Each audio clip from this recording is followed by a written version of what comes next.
We like to bring up a special guest comic. We like to encourage up-and-comers in the comedy industry, and a very funny man. I want you to please put your hands together for Lyle Bateman. Lyle!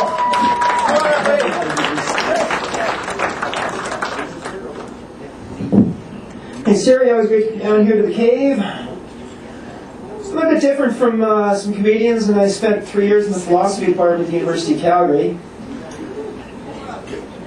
Philosophy is a great thing to study, if you're looking for a career in homelessness. I was looking for a little more than that, so here I am today. I've actually been keeping up with the study since I got out of school. I've been working on my own branch of philosophy I like to call dog philosophy. The basic principle is you can treat pretty much any problem in life exactly the way a dog would. For example, if you can't eat it or hump it, piss on it and call it yours. In fact, you can actually treat first dates in the same way using dog philosophy. I'm not sure I'd recommend the piss on it, call it yours strategy there. That's probably more of a second date thing at least, but no, seriously, guys, as much as you can learn from conversation on a first date, there are some things you're never going to find out until you sniff her butt.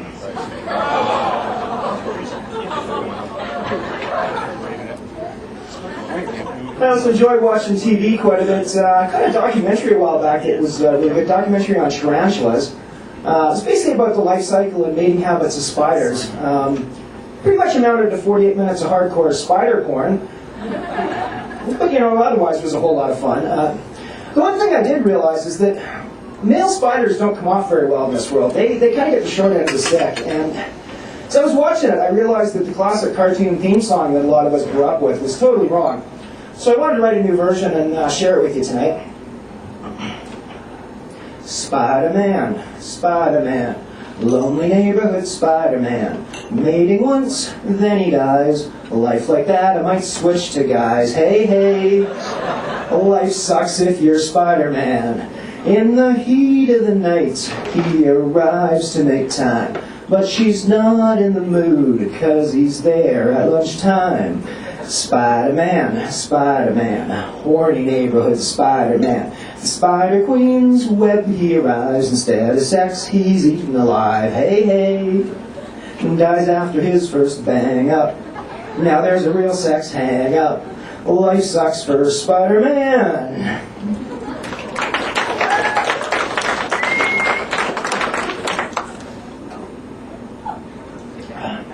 Mercifully, thus ends my sane portion of the show for the evening. Actually, Terry, I think that was the worst example of karaoke, so... what else can I tell you about myself? I've actually been married twice and divorced twice. Figure that means I got a perfect record. I'm gone 2 for 2, I'm batting 1,000. Really doesn't matter how you put it. But a lot of people look at those 2 divorces and they say, that's an example that you're not very good at relationships, right? That's the negative way to look at it. I prefer the positive approach.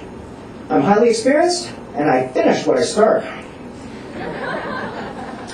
Being twice divorced has its advantages as well. I got 2 anniversaries I can drink on and not to buy a present for either one. That's pretty cool. I was actually married for 7 years the first time and 2 years the second time. I figure that's a pretty good example. I'm getting more efficient in my old age.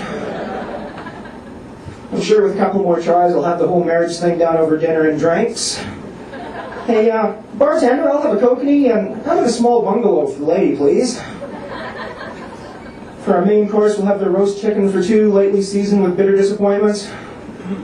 We'll end the evening off with that classic dessert, turn your life upside down cake. I wish I could blame my wives for the divorces, but unfortunately I was as much a part of it as they were. What can I say? I know exactly why the second one ended. It was really came down to communication issues.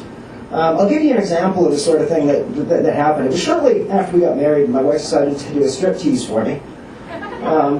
It was great, it really was, but I learned something very important that night. When your new wife does a stripper thing for you, don't throw loonies. Turns out she prefers bigger bills.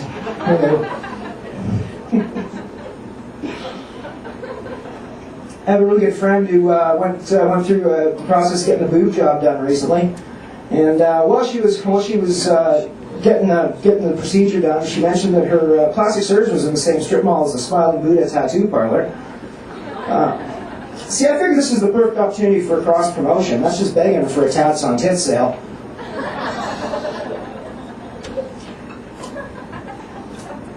The surgery's finished now, actually, and they look really good. I gotta admit, they look wonderful. But I'm a little disappointed because the surgery's about 3 months old now, so she's lost that new boob smell. It's really disappointing.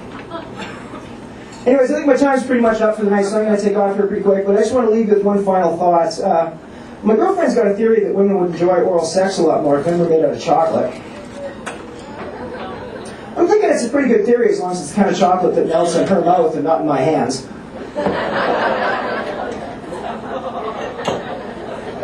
The thing is, though, you know, I've seen the way she bites into her crunchy bar, and it scares the hell out of me.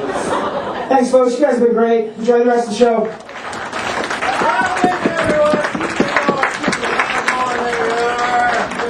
Tuesday, so we like to encourage some up-and-comers in the comedy business to graduate from Dickens Pub on Monday nights. How you guys doing, all right? Are ya?